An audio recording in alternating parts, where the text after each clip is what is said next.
I'm in a really good mood today. And you're probably wondering why. I mean, we're talking about the Giants, and I think they're terrible. But they have the lowest amount of picks. This video would be a lot easier for me. So, hey everybody, I'm Cortez, and I'm a critic, and today we are talking about the New York Giants and their 2024 draft selections. It may not help.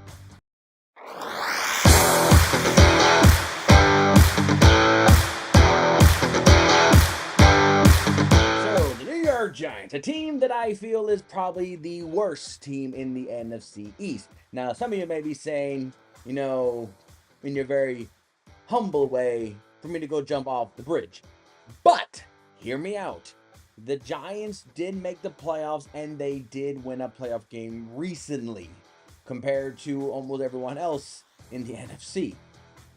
But they have been given something that not even the quote-unquote worst team, the Washington Commanders, have ever gotten. And that is expectations. There were talks that Barkley and Daniels were the prime priority to bring the Giants back. That last time they were in the playoffs and beat the Vikings, it was a fluke. And then they did, and they gave Daniels more money than Barkley. And Jones got hurt, and Tommy DeVito came in, and the Giant thing just fell apart.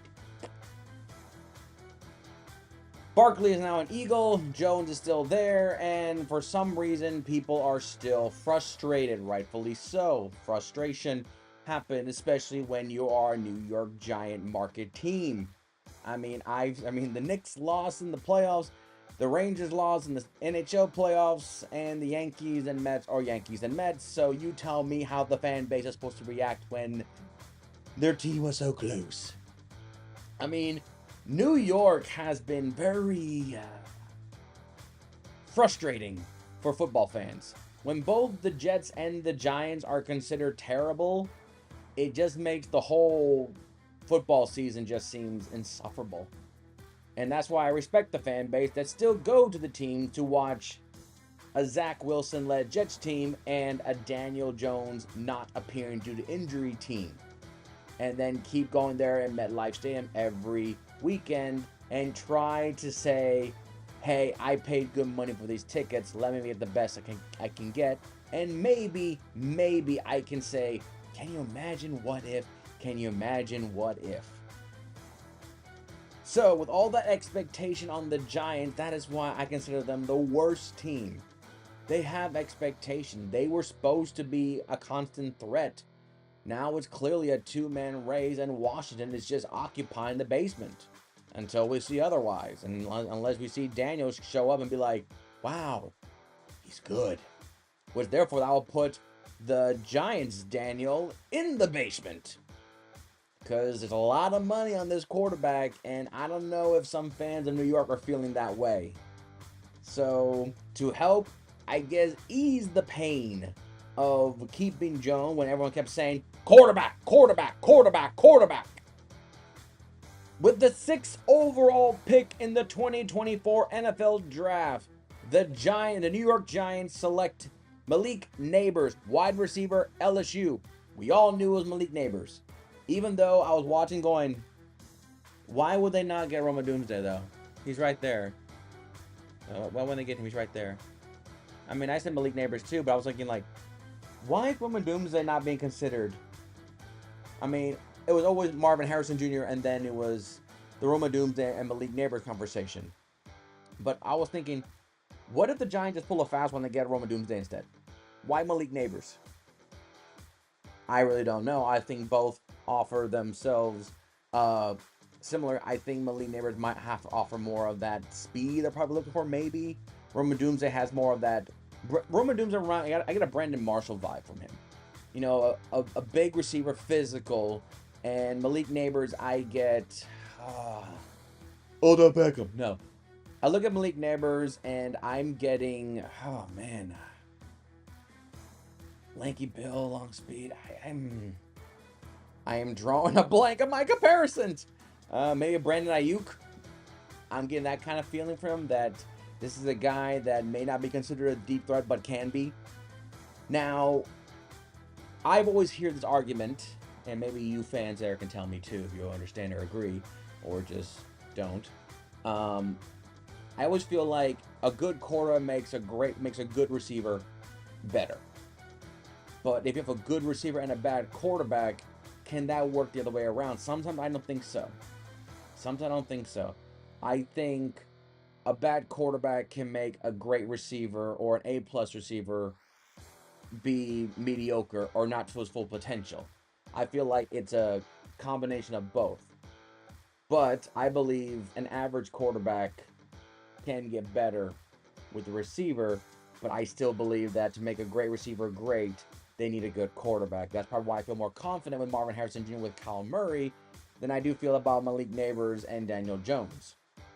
Now, we all know that Malik Neighbors is going to be a day one starter because, believe it or not, I look back at the Giants playoff run they had that year where, they looked like everything was going right and they finally looked great and realized they really didn't have any receiver. I mean, Sterling Shepard, I still like him. Now he's a Buccaneer, so Darius Slayton, I never looked at him as the go-to. Ingram was there, but I never looked at the Giants as the receiving threat that I remember the days when they had, Plexico Burress, Amani Toomer, I just never, Steve Smith, I never looked at them as a receiving threat core since those past Eli Manning. And ever since Odell Beckham and the whole thing went completely haywire, I just feel like they have always missed that receiving threat. And blessed that this draft was full of great receivers. And Malik Neighbors seems appropriate. Now, could Daniel Jones be helped by Malik Neighbors? I hope so. But it's do or die for Daniel Jones. We all know that. So I feel like this draft and this offseason, they really went all out to say, we'll give you everything. So if you still can't get it, it's on you, Mr. Jones. But also, you might notice this, I'm going to just spoil it right now. Every one of these players is a day one starter, or at least going to start within the first 5 weeks of the season. Everyone's a now. First team, every one of these players are either a backup or rotational player or a starter. Done. So, first time ever, that's why, even though I did criticize the Giants, this is a team where pretty much every one of those picks is going to be an impact now. Right now. So, Malik Neighbors, 6th overall pick, top receiver, makes sense, obviously. Moving on. In the second round, with the 47th pick in the 2024 NFL Draft, the New York Giants select Tyler Numby, safety, Minnesota. I can't help but to feel a little bit like, so you saw what Antoine Winfield Jr. did in Tampa, and you thought, where did he go? A safety in Minnesota? Maybe I need to look into them more closely. And there you go. Now you have your own safety from Minnesota. I'm not going to say you have your own Antoine Winfield Jr. I'm not going to be that smug, but there you go. And the cool thing is that Tyler Numby is viewed as the day one starter at strong safety. So you tackle both offense and defense your first 2 picks, and both got caliber day one starters on both sides of the ball. I feel like that's a win-win for most teams. If you can get your first 2 picks and get basically your starter on both sides of the ball, I feel like you have developed a new foundation for the future for your teams. Cool. And I feel like with Tyler Numby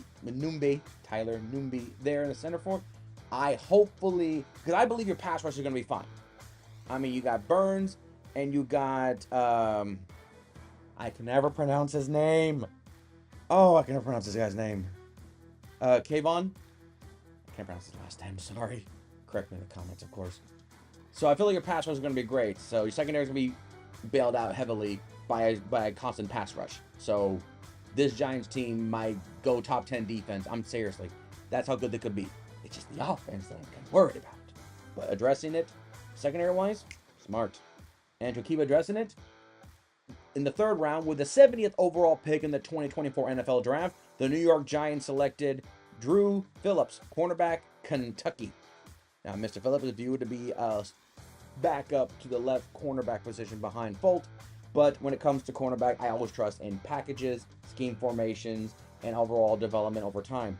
So he may not be a day one starter, but I can see him honestly getting some reps eventually into eventually going against 4 receiver set, maybe more of a slot type, a corner than the outside over by the numbers. But I feel like Phillips is going to be a day one impactor And maybe get some starter because injuries do plague. Injuries do happen all season. Very rarely do we have all team go 100% without not one person having a stub toe or tough toe or knee or anything like that. But I'm going to say right now that I think Phillips will make an impact eventually, very early, and probably get a rotation good enough and maybe get a starting job here or two within the first 8 weeks of the season. I believe in his development moving forward, so I feel like the Giants are addressing the secondary by going double dipping on that one. Then they go back to the offense to give Mr. Jones a new toy. And in the 4th round, they do so. With the 107th pick in the 2024 NFL Draft, the New York Giants selected Theo Johnson, tight end, Penn State. Hey, there you go. Another tight end. I think Daniel Bellinger is not a bad one. I don't think he's a bad one. But then you got Theo come in there. And I feel like if the Giants were to be comfortable going to a 2 tight end formation setup, this would be a great valuable receiver out there. Big physical receiver on the outside, especially for goal line, show you out of situations, give me Daniel Jones. Plus, I really believe that Daniel Jones's athleticism, his ability to run as a mobile threat, does offer an extra element. And I hopefully don't make design run for Jones, but I'm thinking, do not hold him saying, do not run. Sometimes even best teams need to have a quarterback and get 5 yards, 3 yards, run, get the first down, either cover everybody, just don't stumble on open field, dude. That's what I'm asking for.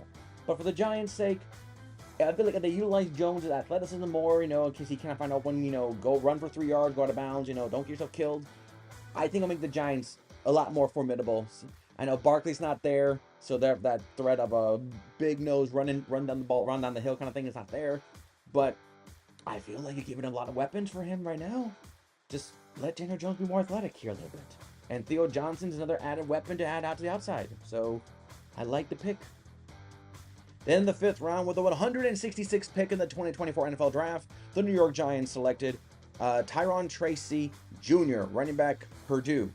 Now, the running back committee is, not to be mean, it's full of former players from other teams, or unproven players, or players going through their journey of discovery at running back. Sadly, it's the ground zero, if you will, of running back controversies of unappreciation, since Barkley was very much openly underappreciated and became the focal point of all running backs everywhere, since Barkley was viewed so harshly unnoticeable, I guess. But you got David Singletary, which I feel like is a very valuable. But this Giants running back core feels very much a running back by committee. You have David Singletary, Eric Gray, Tyron Tracy, and Joshua Corbin. So you got running back by committee, and I feel like with Tracy Jr. coming there, it's an extra pair of fresh legs. Now, I'm not saying it'll be a workhorse. I really don't see the Giants team being a workhorse, but I can easily see it be a running back by committee based on scheme, pass protection, screen play, receiving threat, downhill running, short yardage guy.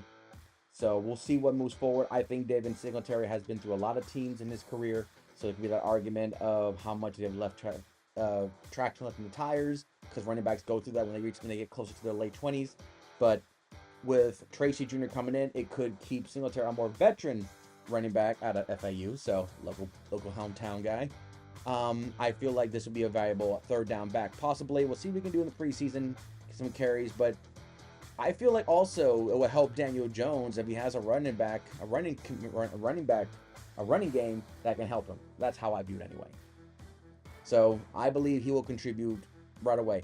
Maybe not a starter, but I'm definitely going to see him as a 3rd down back. I'm going to put that right there. Anyway, that's going to be my conversation there. I'm going to put that right there.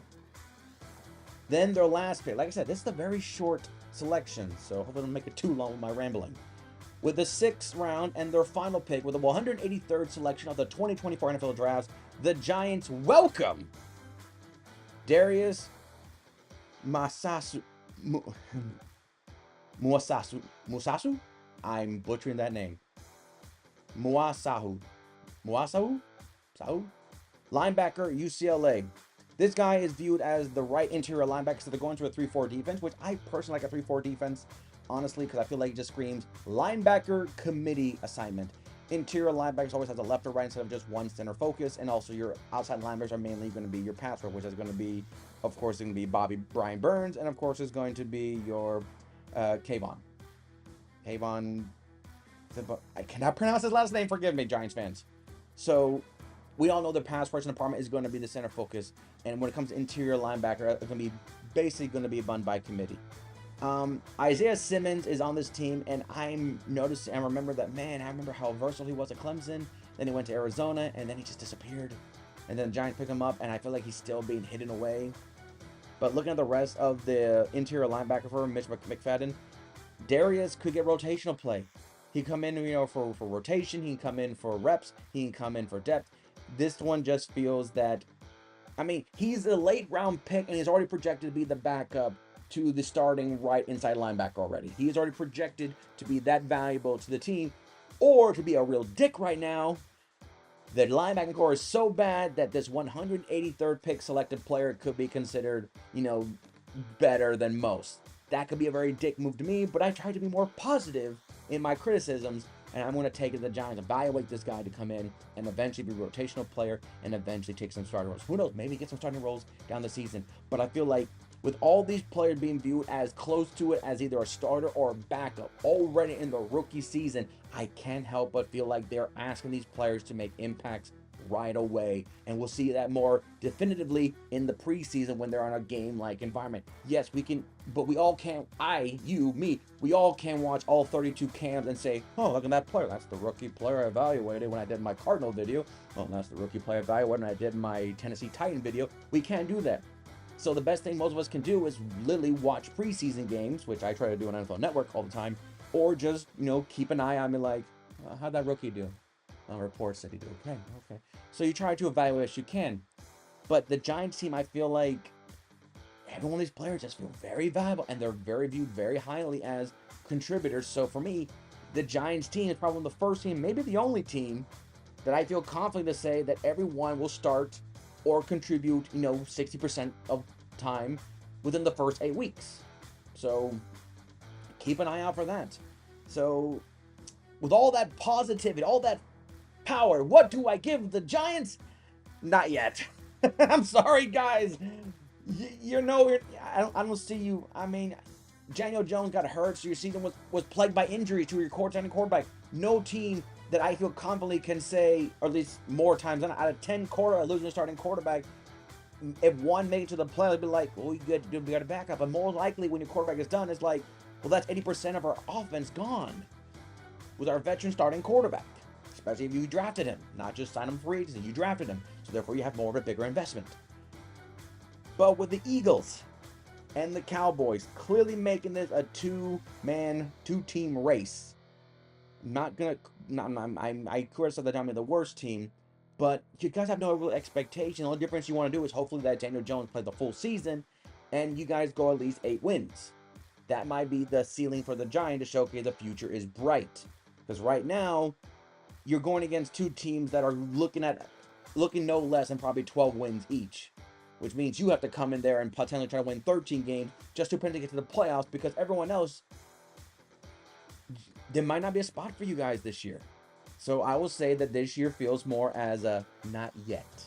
Maybe another round of draft picks, especially if I feel good about these guys like Malik Neighbors and Newbie. Then we'll see what you guys do. But the big thing I think for Giants fans are hoping is that Daniel Jones confirms that he's the guy. And therefore Giants fans can focus on, other receivers, other positions to evaluate. They got Brian Burns. I feel like their defense is going to be solid. I think their defense is going to be top 10. I really do. I think the Giants defense is probably going to account for maybe 3 or 4 wins for the Giants next year.